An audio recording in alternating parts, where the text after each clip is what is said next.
Hello guys, good morning. Oh lala. Finally guys, na-monetize na yung guys.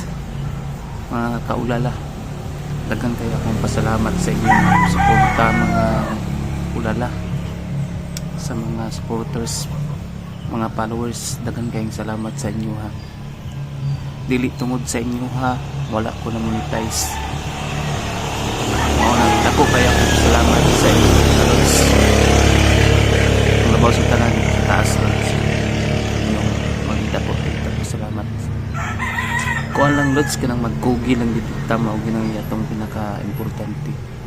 Kuan lang atong buhaton na pag gusto ta ma-monetize, mag-upload lang ta kada adlaw o upat ka video.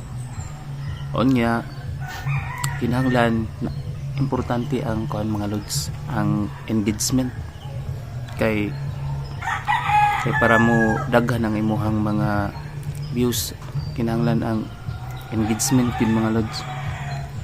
Kinahanglan pag mutan-aw jud ka sa lain og mga video tapos dili gini mo i-scroll kay i-scroll nimo mo nay maka bad trip ang algo mga Lods, dili jud ka i-monetize ang niyan. Mao na ang akong buhaton sa imo ha, tan-aw sa video, ayaw pag i-scroll, tapos pagkahuman mo tan-aw sa video, mo comment ka, mo react ka, maura na mga Lods, maura na imong buhaton. Kay diha man gud gikuan niya kibasihan ni Mita mga Lods kanang active ka kada adlaw ba. Ano yung mga kuan basihan nga ma-monetize na jud ka. Mao ganing pasalamat ko kayo sa inyo ang suporta mga Lods. Kaya mao to akong tips sa inyo.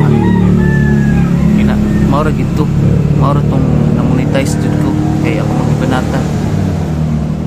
Pero gagmay lagi earnings pud sa monetization, gagmay kayo pero okay lang basin ang importante nadawat na ta ni Mita na natay monetization tools.